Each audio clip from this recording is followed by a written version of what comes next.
Buenas tardes a todas las personas que se conectan en este momento al conversatorio online de INRED digital que se transmite por Facebook Live. A los y las cibernautas les recordamos que nos pueden enviar sus comentarios y sugerencias a nuestras redes sociales. En Facebook estamos como INRED Derechos Humanos y en Twitter como INRED1. Y bueno, hoy hablaremos acerca de la situación regional de las defensoras y defensores de derechos humanos en Latinoamérica. Para ello tenemos a valiosos invitados. Nos acompaña desde México Adrián Ramírez, quien es de la Liga Mexicana por la Defensa de los Derechos Humanos, LIMED. También nos acompaña Darwin Paredes, quien es defensor del agua de la comunidad de San Pablo de Amalí, de aquí de Ecuador, de la provincia de Bolívar. Y más adelante se nos unirá Erika Gómez, quien es asesora de derechos humanos para la Federación Nacional Sindical Unitaria Agropecuaria, FENSUAGRO, que nos acompañaría desde Colombia. Y bueno, comencemos, ¿no? Para comenzar, vamos a hablar un poquito acerca de los defensores, ¿no? Los defensores y defensoras de los derechos humanos son personas que a título individual o colectivo trabajan para hacer realidad los derechos recogidos en la Declaración Universal de Derechos Humanos y en las diversas normas y ámbitos en los que se desarrollan. Este es un compromiso que se ha demostrado ser fundamental para habilitar ya sea situaciones de injusticia, para combatir impunidad, impulsar procesos democráticos, impulsar leyes. Ha sido una especie de reivindicaciones en todo el mundo. Tal es así la importancia de los defensores que incluso existe la Declaración de los Defensores de los Derechos Humanos, que fue aprobada en 1998 por la Asamblea General de las Naciones Unidas. Bueno, pero ¿cuál es la situación que nos acompaña aquí en Latinoamérica? ¿Cuáles son los problemas y los obstáculos y el trabajo, sobre todo, de los defensores y defensoras de derechos humanos aquí en Latinoamérica? Pues eso es lo que vamos a discutirlo hoy con Adrián, Erika y Darwin. Y bueno, con esta misma línea, quisiera preguntarle a Adrián, ¿cuáles son los principales obstáculos que enfrentan los defensores de derechos humanos en México?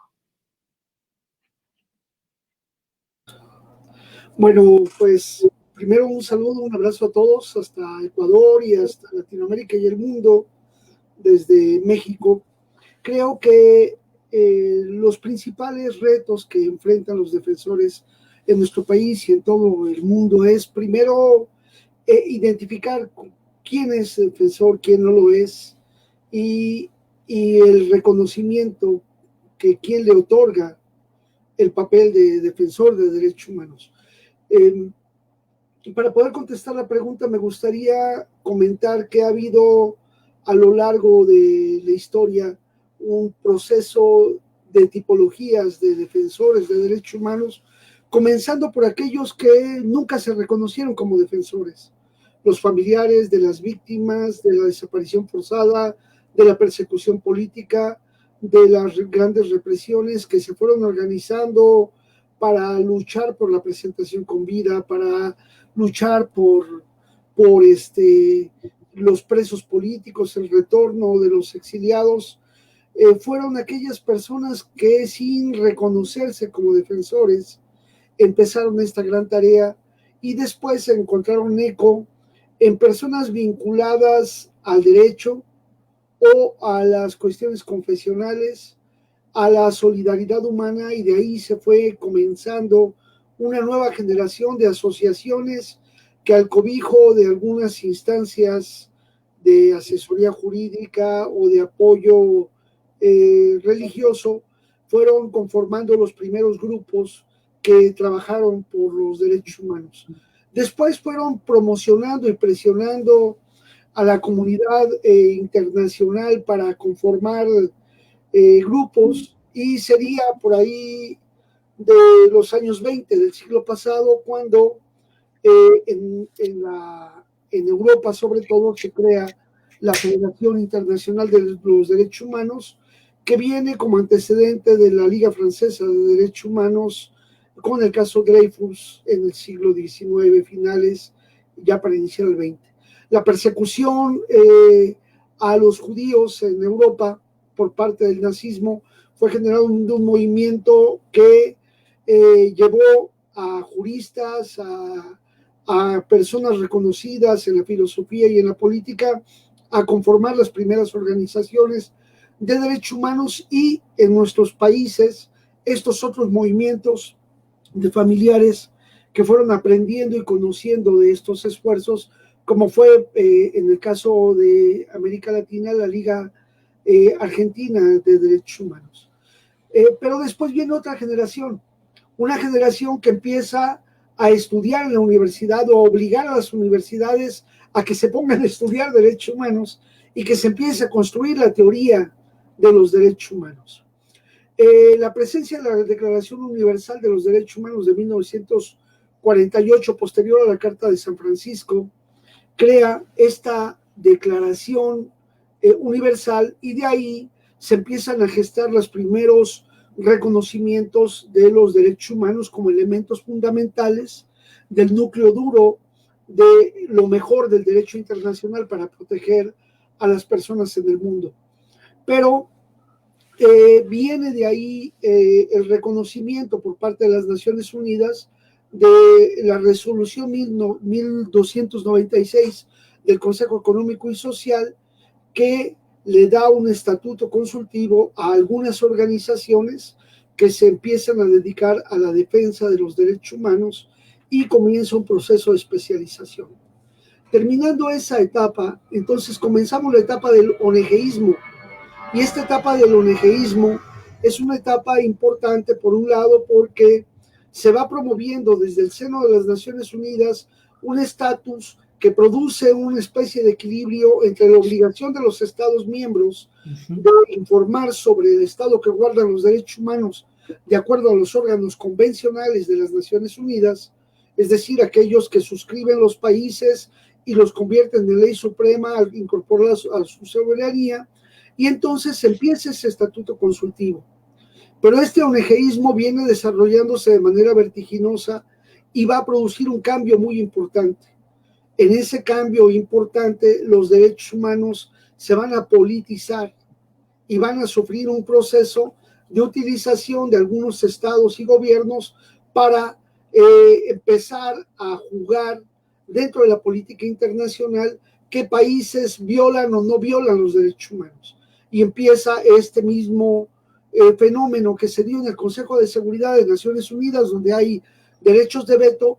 Hay países en los que los derechos humanos se exaltan, aunque sus violaciones no sean tan graves como en otros, por esos intereses políticos de golpear económica o socialmente entre unos países a otros para despojarlos de sus recursos fundamentales.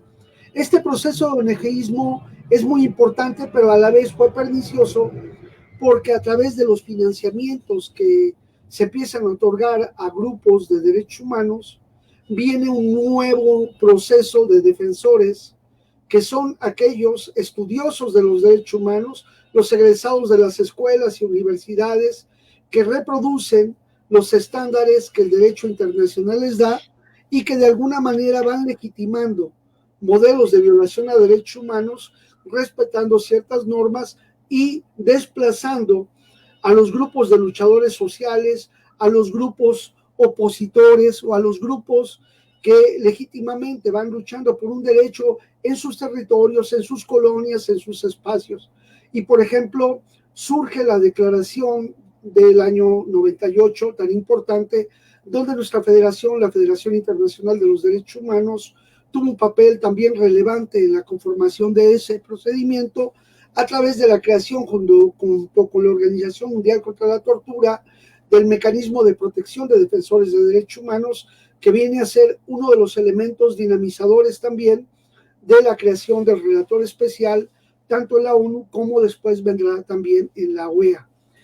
Ese nuevo grupo de organizaciones se ve secuestrada económicamente por los designios de los grandes lobbies internacionales, donde, por ejemplo, ante las protestas mundiales contra el Foro Económico y Social, contra las grandes reuniones del G20 y demás, se van auspiciando reuniones paralelas donde se sacan a las organizaciones de esas discusiones para llevar los otros terrenos a que hagan acciones de protesta de alguna manera valiosas, pero a la vez como muy normadas por el modelo.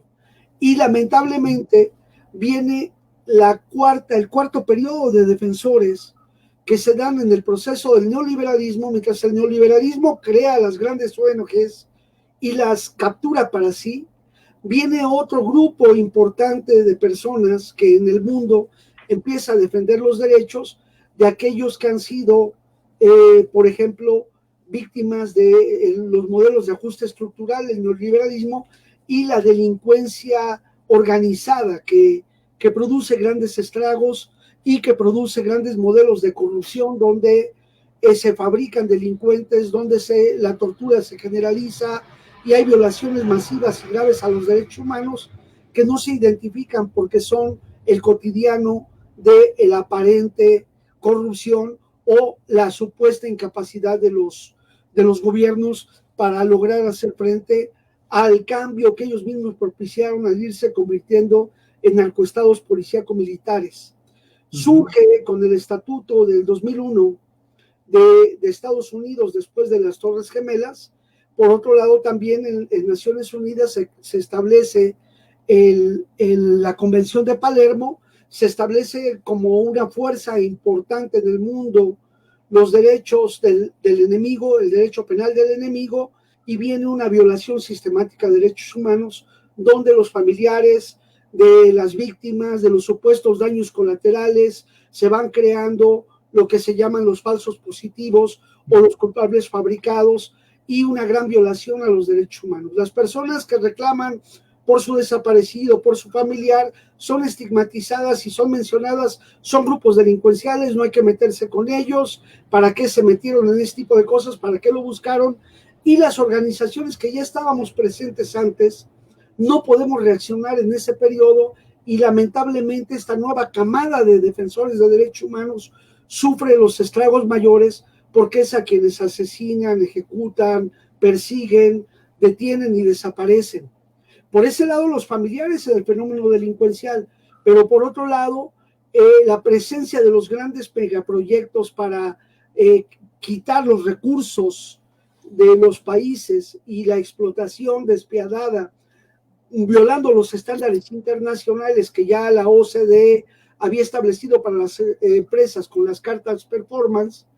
En nuestros países, esas empresas violentan los derechos humanos, pero para hacerlo despojan a las comunidades, violentan a las comunidades, las confrontan, las enfrentan y la llevan a guerras fratricidas, de las cuales en nuestro país apenas vamos saliendo a 2 años de distancia. Estos nuevos defensores de derechos humanos van aprendiendo la defensa de los derechos humanos a base de dolor, de sufrimiento y de estigmatización. Y ahora pues se han venido fortaleciendo y han logrado un avance significativo y han logrado que se creen nuevas leyes y nuevos estatutos, pero eso no es suficiente para garantizar y lamentablemente aún tenemos una gran cantidad, más de cerca de 1 millón de desplazados internos y externos, alrededor de 300,000 muertos por esta violencia estructural del Estado mexicano, alrededor de 70,000 desaparecidos, muchos de ellos centroamericanos, una gran cantidad de delitos fabricados y miles de personas en prisión, con una población de alrededor de 300,000 personas en las prisiones que hacen un gran negocio de la cárcel y de los sistemas de justicia. Ese es el panorama en el que nos encontramos y que hoy, por ejemplo, estamos viviendo los rezagos de las secuelas del viejo régimen que hay que cambiar, que hay que modificar, y creo que es la tónica que hemos vivido en los diversos países y no hemos logrado categorizar efectivamente, hacer una tipología de quién es defensor de derechos humanos. No se reconoce a un estudiante que lucha por la defensa gratuita de la educación, los jóvenes que salen en Chile a manifestarse contra la privatización de la educación, o los estudiantes de Ayotzinapa que se manifestaban por mejorar las condiciones de la educación normal, no son reconocidos como defensores de derechos humanos, aunque de acuerdo a la definición del año 98 ajustan perfectamente a ese modelo, y por lo tanto hay que también nosotros modificar nuestra percepción de quién es el defensor, y no es solo aquella persona que trabaja o participa en una ONG de derechos humanos, sino la definición es muy amplia. Perdón por haber sido tan extenso. No, no se preocupe. Quiero agregar, de hecho, que según Amnistía Internacional, y de hecho nosotros también tenemos este concepto elaborado de los defensores. Bueno, pero por ejemplo, para Amnistía Internacional sí es el tema de que defensores deberíamos ser todos nosotros, o en algún momento incentivar a que las personas se reconozcan en ese rol. Y a propósito de identificar quién es defensor y quién es no, nosotros también añadimos la palabra de no violencia activa. Por ejemplo, para describir a una persona que defiende derechos humanos utilizando la no violencia activa, que podrían ser paros o cerrar calles o cosas de este tipo, pero que no utilicen violencia, ¿no? Pero bueno, ya que estamos en este tema tan apasionadamente, vamos a hablar con uno de los defensores para que nos cuente cómo ha sido su experiencia. Darwin, voy a ponerles un poco en contexto, ¿no? Primero, una buena noticia. Hace algunos días, el Ministerio de Ambiente y Agua emitió una resolución en donde se exige que la hidroeléctrica Hidrotambo S.A. deje de operar en el río Dulcepapa. Esto afecta a la comunidad de San Pablo de Amalí y de hecho a muchas comunidades más que viven en la cuenca del río Dulcepapa. Como nos mencionó Adrián, también existe esta violación de derechos humanos por parte de las empresas que son extractivistas o que tienen estos megaproyectos en territorios y comunidades.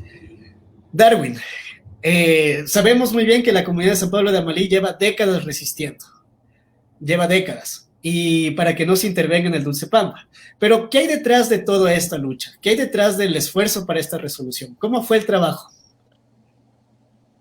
Muy buenas tardes a todos. Muchísimas gracias por la oportunidad. Y es magnífico poder exponer a través de este medio. Bueno, en todo el contexto impresionante sobre la larga trayectoria de las defensoras y defensores de derechos humanos y naturaleza, quiero agregar. Entonces, en toda esta clase de organización que ha habido estructural del Estado ecuatoriano, de los estados mismos, porque no, y yo soy ecuatoriano, entonces del Estado ecuatoriano, que se ha venido haciendo una estructura un poco diferente a la normal estructura que debe ser, que los estados deben tener los derechos humanos y los derechos que están garantizados en la Constitución y en las leyes. No han sido muy beneficiosos las y los defensoras y defensores de derechos humanos. Por lo tanto, a lo largo de esta trayectoria, que son 17 años de lucha, la cuenca del río Dulcepamba, digo esto, cuenca del río Dulcepamba, porque abarca dos cantones, como San Miguel y el cantón Chillanes, de la provincia Bolívar, de aquí del República del Ecuador. Es básicamente ha venido siendo una parte muy difícil, muy régimen anterior que pasó, pero son los rezagos de la estructura, es la ley, pues, decirlo, la criminal por tener ver a un personaje que defiende estos derechos, al no ser tan fácil para ellos el ingresar a una comunidad, a un cantón, a un todo donde ellos quieren explotar, hacer esta explotación, se vuelve un poco difícil de estas agrupaciones, de estas comunidades. Entonces, para ellos solamente cualquier cosa menos defensores. Por tanto, centrándome directamente en la pregunta que me hizo, entonces, creo que hay lucha de un de un ir y venir de todas estas, pues que las leyes, aunque son muy claras, esta relación de usos como son para y usos que están y al final ¿sí? Tan difícil ganar una solución porque se dio el 7 de octubre del 2019. Pero ahora se da una solución. ¿Por qué? Porque Hidrotambo había una acción anteriormente, pero el ambiente lo con la que se... Sí, tenemos problemas con Darwin. Al parecer se estaba cortando mucho la llamada. Esperemos retomar el contacto con él. Porfa, producción, ayúdeme ahí con el contacto con Darwin. Muchas gracias. Bueno, volvamos con... Ya se integró aquí Erika Gómez, que era la persona que también faltaba. Ahí se están saludando. Bienvenida, Erika. Recordemos que Erika es asesora en derechos humanos de la Federación Nacional Sindical Unitaria Agropecuaria FENSUAGRO. Y bueno, vamos directo al asunto. Ya hablamos un poco con Adriana acerca de cuál es la historia de los defensores, cómo surgieron, cómo se organizaron. Hablamos también un poco de las generaciones de defensores que han venido durante todo este tiempo. Y para ello, así también, para retomar un poquito, me gustaría preguntarte por qué es importante la labor de los defensores de los derechos humanos, sobre todo desde la experiencia del FENSUAGRO en Colombia.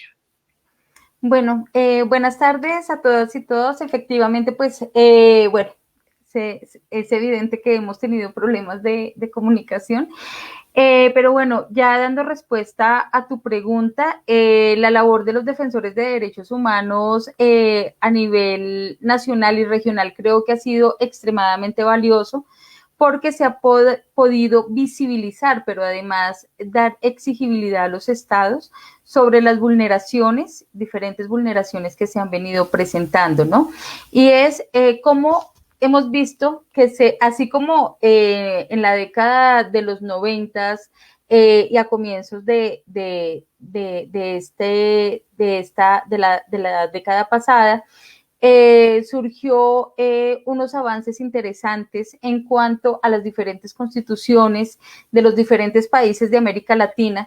También a medida que fue pasando el tiempo, fue aumentando la exigibilidad y la visibilización de temas tan álgidos como los económicos, como los mineros. Ahí empieza entonces a haber como un retroceso significativo precisamente en cuanto a la labor de los defensores de derechos humanos. Entonces vienen todas las arremetidas, viene todo esas situaciones de lo que nosotros aquí en Colombia hemos llamado los falsos positivos judiciales, es decir, que hay todo un montaje del aparato y la utilización del derecho penal precisamente para judicializar inadecuadamente a los defensores de derechos humanos. Entonces, aquí, y creo que el fenómeno de lo que ha sucedido en Colombia, desafortunadamente, ha hecho como eco en otros países, y vemos como en los últimos años es evidente el incremento no solamente de los homicidios, las amenazas, las persecuciones, pero sí las judicializaciones. Entonces creo que es una situación que de México a la Patagonia se ha venido viviendo. Entonces creemos que esa labor tan valiosa que hacen los defensores de derechos humanos, especialmente en las zonas rurales, que son los que actualmente están exigiendo respeto por el medio ambiente, están exigiendo que las transnacionales respeten los derechos humanos, y vemos que ahí es donde ya empieza como a haber ese choque entre la importancia, el papel que vienen desarrollando, y además pues también en la contrarrespuesta a esta labor tan valiosa, pues es la represión, ¿no? bajo diferentes paradigmas, bajo diferentes de pronto situaciones, pero creo que ahí es donde nos damos cuenta y estamos totalmente convencidos que la labor de los defensores de derechos humanos, esas voces que exigen, sí tienen eco, sí tienen respaldo, pero además que sí develan y logran quitar la máscara de esos intereses económicos que creo que hoy en día es un llamado urgente en América Latina, precisamente con toda la llegada de las transnacionales a nuestros territorios. Y que esto pues también de una u otra manera lo que ha generado situaciones de seguir persiguiendo, estigmatizando a las comunidades indígenas, campesinas, que históricamente han estado en los territorios, ¿no? Entonces creo que esa pues también son situaciones que vienen como muy, muy cogidas de la mano y que una situación indiscutiblemente lleva a otra. Muchas gracias. De hecho, puedo rescatar algunas cosas que se han salido de las dos intervenciones, tanto de Adrián como de Erika, que es el hecho de los falsos positivos. Pero ya vamos a retomar este tema. Ahora me gustaría que Darwin termine la idea que estaba conversando, que nos estaba diciendo. Darwin. Mil por mi internet, creo que se fue, o tal vez para todos. Pero bueno, si bien es cierto, ha habido una resolución de esto tras muchísimo trabajo que hemos hecho, y hemos hecho, lo digo porque siempre nosotros nos respaldamos con la gente, con las bases, y así podemos hacer un poco más fuerza, pero al final de toda una larga historia de lucha, de trabajo, siempre hay una luz al final del túnel. Pero también nos preocupamos mucho porque hay siempre estas empresas que son grandes y poderosas y peligrosas también. Entonces, después de una resolución como es conocida como la 2018-008, que les niega el agua a la compañía Hidrotambo en el cantón Chillanes, y también que es parte del cantón San Miguel en la cuenca hidrográfica del río Dulcepamba, creo que nosotros como defensoras y defensores de derechos humanos no tenemos ninguna protección de ninguna institución, digamos, como para sentirnos protegidos. Yo me siento muy vulnerable. Me da un poco de terror bajar por mi parroquia, que es San José del Tambo, donde está la Hidrotambo, y de las cuales pienso que debe haber más estándares de protección a las defensoras y defensores, que en este caso, específicamente cuando ya hay una resolución o una sentencia. Eso, muchas gracias por escucharme. Perfecto, muchas gracias, Darwin. Ya vamos a retomar igual contigo. Tengo una pregunta para los tres, para nuestros tres panelistas. Vamos a tener el mismo orden, primero Adrián, luego Darwin y luego Erika, ¿ya? Igual, relacionándolo con los contextos en los cuales vivimos, ¿no? Cada uno. Y es que existe una especie de alianza entre los sectores privados y los estados para vulnerar derechos humanos, siempre y cuando estén afectando los intereses de estas instituciones. En verdad, los estados no protegen a los defensores. ¿Qué políticas se podrían hacer o cuál es la respuesta desde las organizaciones para proteger a los defensores? Adrián, por favor. Sí, creo que es una pregunta sumamente importante la que nos has hecho, Luigi. Mira, creo que primero hay que ver quién debiera ser el garante de los derechos. El garante debe ser el Estado-nación, con su marco jurídico, pero es difícil que podamos comprender que los derechos de Estado y los estados de derecho puedan ser capaces de garantizar un estado de justicia. Y aquí tenemos una dificultad primera fundamental, que legalidad y justicia no son lo mismo, debieran ser lo mismo, pero no lo son. Entonces, tenemos una legalidad que no es justa, que permite la violación a los derechos humanos, las organizaciones, las personas, los colectivos humanos, las comunidades indígenas reclaman derechos y estos pues van a ser despojados. Y ante ese despojo, las autoridades utilizan los recursos junto con las empresas para imponerle a los pueblos su modelo de desarrollo que violenta las normas porque van hacia la máxima ganancia, ya sea por la corrupción o por el supuesto beneficio que obtienen de beneficiar a empresas o entidades realmente poderosas. ¿De dónde emana entonces la fuerza de los defensores de derechos humanos? ¿Quién legitima al defensor de derechos humanos? No es el Estado, no es el gobierno, no es la institución de la ONU o de la OEA, no, es el pueblo que reclama y le dice al Estado, yo quiero que la interlocución se lleve por parte de esta organización, con estas personas, con estos defensores, y donde no hay defensores, los defensores surgen y se crean a la luz de la honestidad de la lucha y de la legitimidad de los reclamos.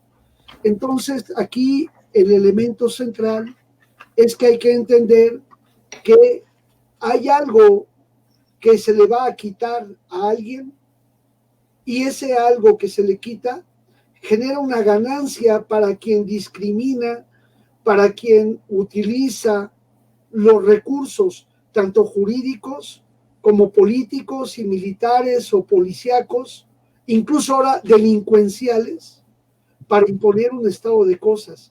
Hoy en el periodo de la paz en Colombia, en este modelo de paz, están siendo ejecutados y aniquilados los defensores de las veredas, de los espacios. ¿Por qué? Porque el modelo quiere imponerse y quiere despojar a los territorios de sus derechos y de sus beneficios. Aquí en nuestro país, en México, grandes masacres y desapariciones de personas iban aparejadas con el despojo de tierras o de recursos o de tal. Las mineras lograron antes del gobierno actual que prácticamente alrededor del 40% de la tierra se les diera a las mineras para la explotación a cielo abierto, con el impacto de contaminación. ¿Y qué pasa con la gente que reclama? La eliminan. Pero también, por ejemplo, hay empresas que son poderosas, que se asocian y utilizan el derecho para despojar y para eliminar a las personas. Y esto con la anuencia de los propios gobiernos. El outsourcing, por ejemplo, esta violación a los derechos laborales, a los derechos económicos, sociales y culturales, se da con el auspicio de incluso del Fondo Monetario Internacional, el Banco Mundial, que ayudan a flexibilizar las políticas de contratación laboral para explotar a la gente. La privatización de la salud, la educación, los servicios, como se ha visto en la pandemia, son fruto de ese modelo de explotación. Y ese es el riesgo que tenemos los defensores. ¿Por qué? Porque vamos en contra de un Estado que no es garante de derechos, que impone la fuerza del Estado, que impone los derechos del Estado sobre la legitimidad del derecho y la justicia para los pueblos. Muchas gracias. Darwin, ¿sí nos escuchas? ¿Sí está bien la conexión? Ya. Por favor, adelante. La pregunta era, ¿quiénes protegen a los defensores? ¿Quiénes deberían proteger a los defensores? ¿O quién garantiza su labor? ¿Quiénes deberíamos garantizar su labor? Está apagado el micrófono. Ok. ¿Sí? ¿Me pueden escuchar? Sí, fuerte y claro. Ya. Me sabrán disculpar por la falta de internet tal vez aquí. Bueno, es una pregunta bastante difícil y complicada poder responder. ¿Quiénes pueden garantizar o deben garantizar el real trabajo, el real desenvolvimiento de las y de los defensores? No puede ser el mismo Estado. porque no podemos, no puede ser el Estado represor siendo también nuestro garantista de derechos.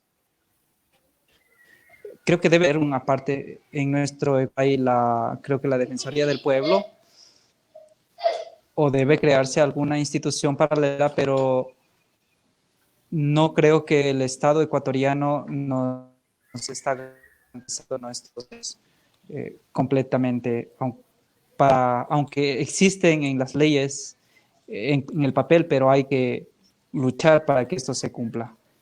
Entonces, creo sinceramente que la Defensoría del Pueblo, pero debe acompañarse de alguna institución internacional también, que puede ser la Comisión Interamericana de Derechos Humanos, o tal vez y también otras organizaciones. Es mi opinión. Sí, ¿no? Como la crítica que siempre se hace es que el papel aguanta todo, ¿no? Después de todo. Las sentencias de la Corte, de la Comisión, las recomendaciones de la Comisión Interamericana igual a veces no son suficientes para llevarlo a la práctica. Cuéntanos, Erika, ¿qué opinas tú? Bueno, pues lo que comentaba también hasta hace un momento es precisamente que yo estoy convencidísima que todo ese modelo lo están imponiéndose en toda la región. Entonces vemos situaciones tan complejas y que en unos países más que en otros se ve precisamente como esa falta de garantías efectivas por parte de los estados. Desafortunadamente, pues sí, hay normas, nuestras constituciones, un doble discurso para mostrar a nivel internacional de que aquí, por lo menos en el caso colombiano, que se están tomando todas las medidas, hay decretos, hay leyes, todos hablan de proteger a los líderes y defensores de derechos humanos. Pero lo cierto es que el alto número de personas asesinadas en los últimos 4 años es monstruoso, es realmente es una situación sistemática que se ha venido desconociendo por parte del Estado colombiano. Y a pesar de que ahí supuestamente tenemos todas las garantías, y todas las instituciones siempre están diciendo, estamos investigando, nos preocupa muchísimo, pero vemos que no es tan cierto y no es tan efectivo porque sencillamente no se ha parado con la sistematicidad en los homicidios de los defensores de derechos humanos. Eso no se ha logrado parar y ese incremento notorio comenzó desde el enero del 2016 y sin embargo vemos como año tras año pues se viene incrementando esta lamentable situación. Lo mismo sucede con los falsos positivos judiciales, como le llamamos acá, es decir, todo el montaje judicial, cada vez se restringe muchísimo más la participación en política de la protesta social, entonces está restringida al máximo. Y después de las protestas sociales y la represión que se da en el marco de las protestas sociales, surgen los mal llamados falsos positivos judiciales. Entonces, pareciera que todo es una cadena que está muy, muy bien elaborada precisamente para no permitir esa efectiva protección de los líderes y defensores de derechos humanos en el país. También preocupante, por lo menos no sé, como la fuerza y la falta de interés y la voluntad política por parte de los estados para cumplir las recomendaciones de los organismos internacionales. Es decir, por lo menos en el caso de Colombia, tanto la Oficina del Alto Comisionado de Naciones Unidas como la Comisión Interamericana han sacado pronunciamientos conjuntos, sacaron en el 2019 un informe extenso sobre la situación de defensores de derechos humanos. En los últimos EPUs de Naciones Unidas, en los exámenes periódicos, se han realizado sendas recomendaciones al Estado colombiano. Y vemos que, sin embargo, todas estas situaciones no han generado realmente un impacto positivo en la protección efectiva. Y hay un caso en particular que sí quisiera referenciar, y es por lo menos la Defensoría del Pueblo ha sacado también varias alertas tempranas advirtiendo de las situaciones de la vulneración, pero además de varias situaciones que colocan en riesgo la vida e integridad de los defensores de derechos humanos, especialmente en las zonas rurales. Y vemos que realmente no se implementa lo que se dice. Y así como no se implementa las recomendaciones realizadas por parte de la Defensoría del Pueblo, pues tampoco se implementan las recomendaciones que se realizan por parte de los organismos internacionales. Entonces, prácticamente que vemos que esto se convierte en un juego o en un círculo vicioso más bien, donde se denuncia, se logran los pronunciamientos, se logran las recomendaciones, pero poco y nada se logra porque sencillamente no se implementan como corresponde. Entonces creo que en esas medidas, pues obviamente sí por omisión, la responsabilidad es mayúscula, y si viéramos de pronto cómo ha sido el comportamiento de cada una de las entidades y la responsabilidad constitucional que tienen, pues vemos que realmente no cumplen con las expectativas, pero tampoco logran cumplir con ese mandato constitucional que tienen, ¿no? Entonces creo que sí es muy complicada ahorita la situación, y vuelvo y repito, yo lo que veo y observo cada vez más es cómo precisamente todo ese tipo de situaciones también se están repitiendo, el no implementar, el no, por parte de los estados, esas recomendaciones que se hacen a nivel internacional o de los organismos internacionales. Y creo que eso también nos convoca a las organizaciones, a los mismos defensores de derechos humanos, a hacernos algunos replanteamientos de qué vamos a hacer realmente, cómo sería la forma en protegernos, en autocuidarnos, ya que definitivamente pues no hay garantías por parte de los estados. Muchas gracias, Erika. Vamos a hacerles las últimas preguntas para ya ir cerrando, porque se nos acaba un poquito el tiempo, estamos sobre el tiempo.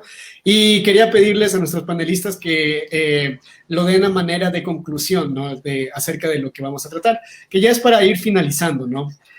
Bueno, comencemos con Adrián. Rápidamente, los defensores y defensoras tienen tendencias políticas y un mensaje para generar esta empatía, ¿no? Me gustó mucho esto de la legitimación que viene desde el propio pueblo, pero si el pueblo está un poco dividido también por tendencias políticas, ¿cómo podríamos actuar?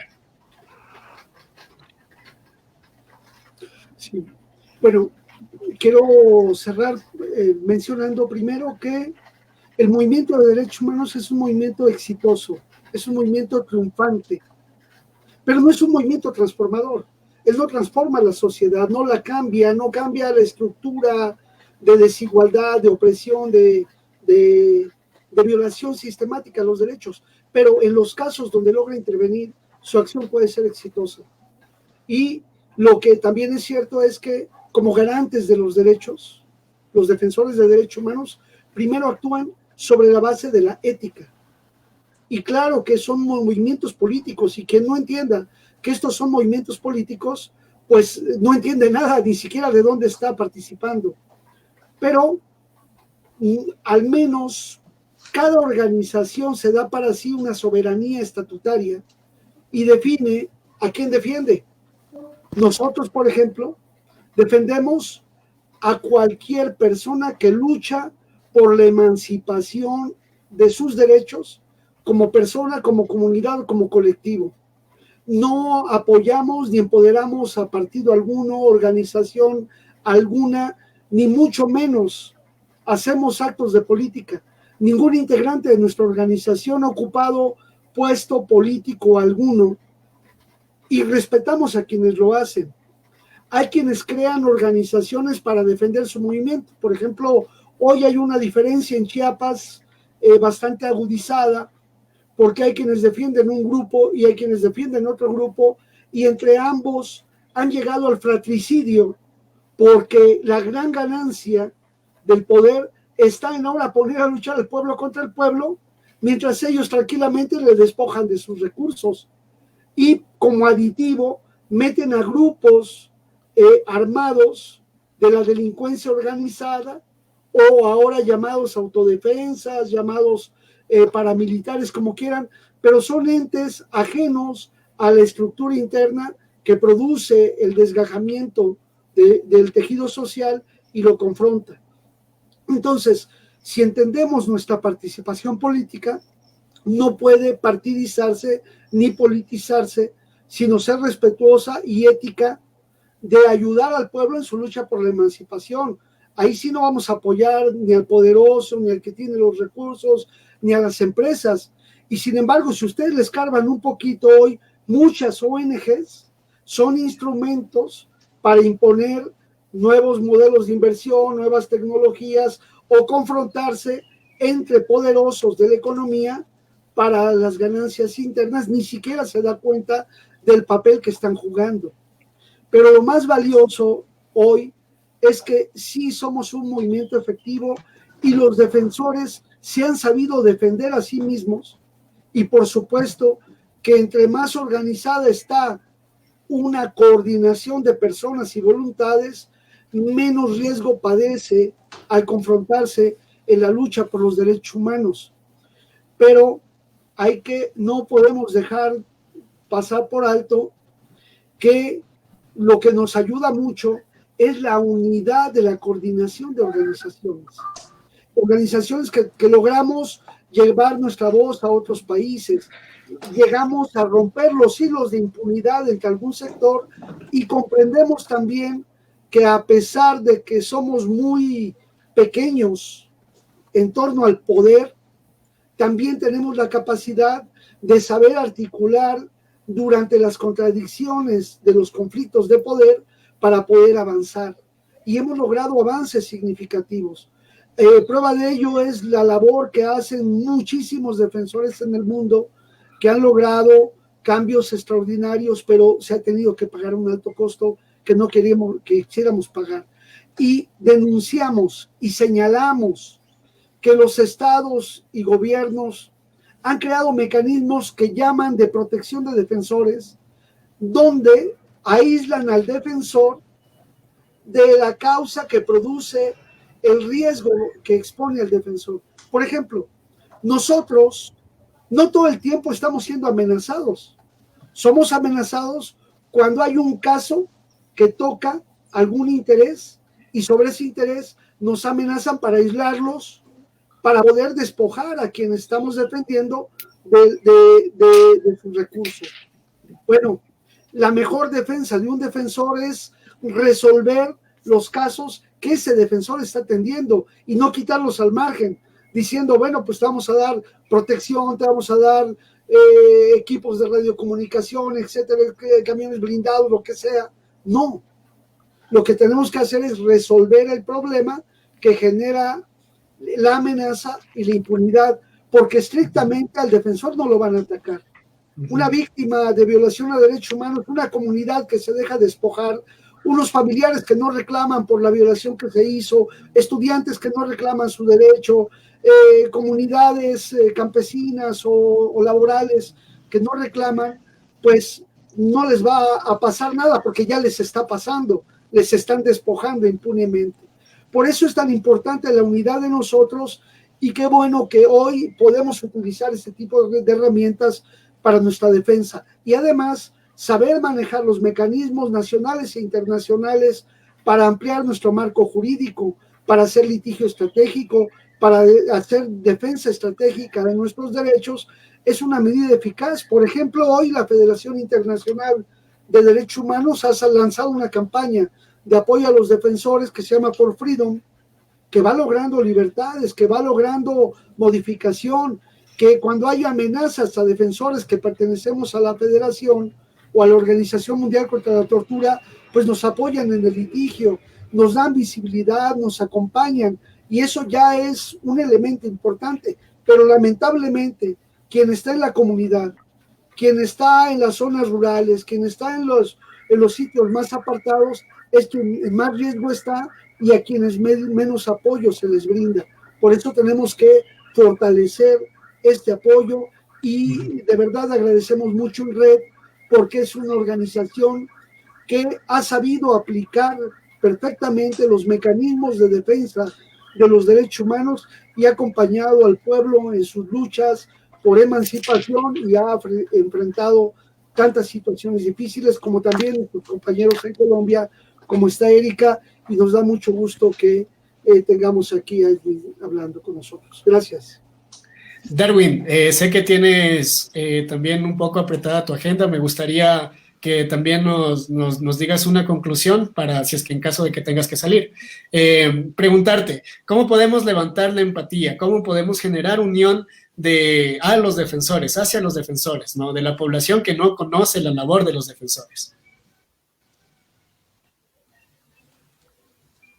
Bueno, sobre que es muy importante que hagan pronunciamientos de las instituciones y también hacer las campañas donde no hay incluso estas señales de internet, porque acabo de decir al compañero que me antecede que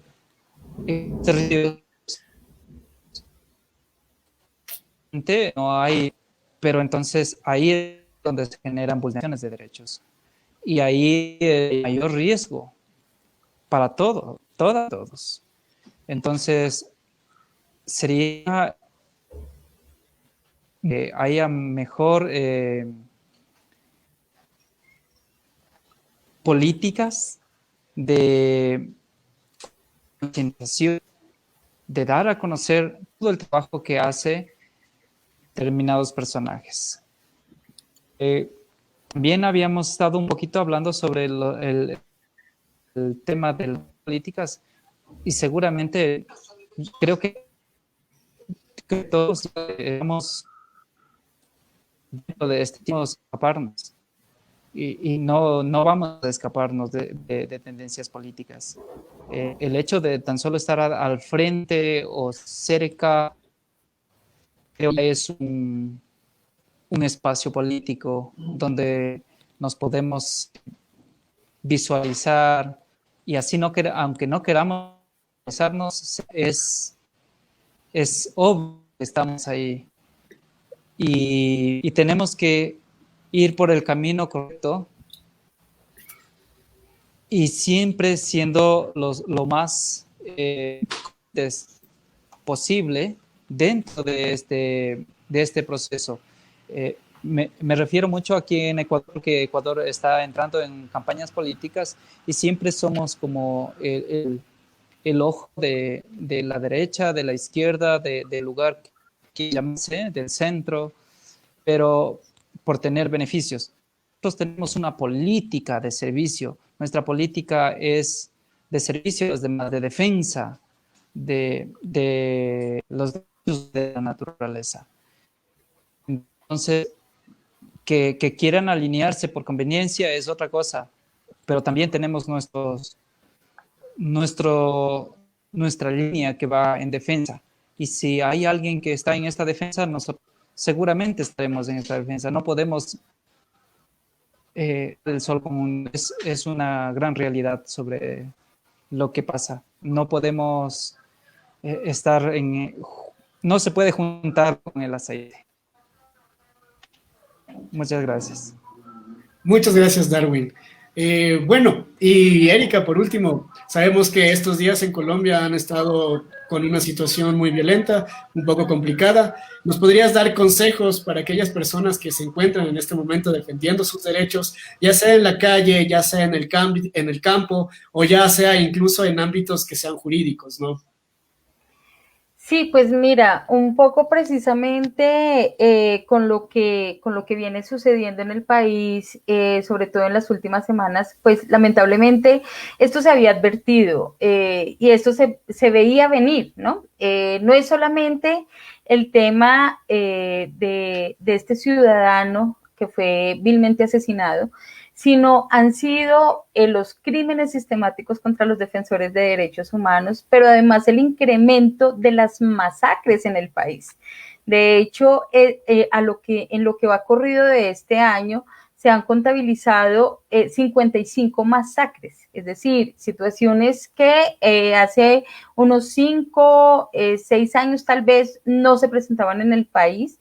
se presentan este año, pero sumado a eso está pues toda la situación de la inequidad, de la desigualdad social y económica que evidentemente con el COVID sale a relucir. Entonces vemos precisamente cómo el incremento, las denuncias por corrupción también han aumentado y sin embargo vemos que la situación de la población cada vez es mucho más vulnerable. Entonces creo que todo es una sumatoria de muchas situaciones desafortunadamente que hicieron que como que la protesta social se incrementara en el país, pero asimismo vemos también cómo ha sido ese uso desmedido de la fuerza, cómo es precisamente que se está estigmatizando a los defensores de derechos humanos en estas protestas, hay que mencionarlo claramente. Se detuvieron arbitrariamente a los defensores y defensoras de derechos humanos que estaban precisamente haciendo acompañamiento a las protestas sociales. Fueron golpeados, igual que los manifestantes, y hay un sinnúmero ya de situaciones donde hay como toda una persecución judicial contra algunas personas, líderes sociales y defensores de derechos humanos. Es decir, que en estos momentos lo mejor que se ha podido hacer es insistir con la denuncia, es insistir creo que el tema de hoy tener los dispositivos móviles, eso ha ayudado porque es en tiempo real que se lo ha logrado denunciar. Si no fuera gracias a estas grabaciones que los ciudadanos además hicieron, porque estas grabaciones no las hicieron los defensores de derechos humanos que también estaban siendo detenidos arbitrariamente y también estaban siendo precisamente golpeados, fue la ciudadanía la que también se unió pues como a esta denuncia por medio de las grabaciones y de los dispositivos. Y eso es lo que ha permitido un poco como frenar toda esta oleada de negativa, porque además también yo insisto como con mis bolas de nieve, ¿no? Entonces se hace todas estas vulneraciones de derechos humanos, se atacan entonces ahora abiertamente a los defensores y defensoras de derechos humanos, pero entonces también hay una negativa y se trata de minimizar toda esta clase de situaciones.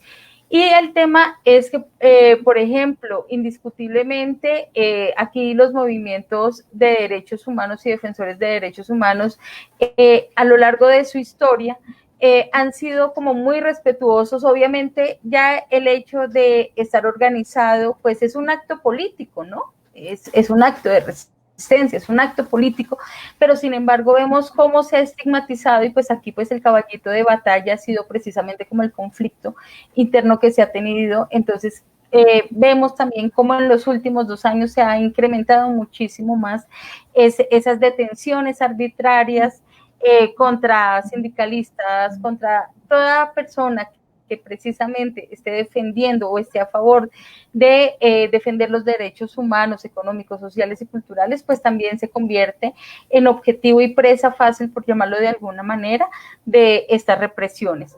Entonces, un poco la situación es que creo que lo que está sucediendo en Colombia, lo que está haciendo es que se estigmatice. Entonces, hemos visto las declaraciones últimamente en varios medios de comunicación diciendo, no, es que las personas que generaron todo el tema de las protestas sociales, además no fue solamente en Bogotá, fueron en varias regiones y ciudades del país, tratan y dan a entender que son auspiciadas, son organizadas precisamente por los grupos de grupos guerrilleros, grupos insurgentes, o ahora pues vuelve y juega el nombre de las disidencias, ¿no? Entonces vemos también cómo precisamente es como que se van acomodando desafortunadamente las fichas, y el discurso otra vez vuelve a ser el mismo, y desafortunadamente pues creo que en estos momentos donde son varios las organizaciones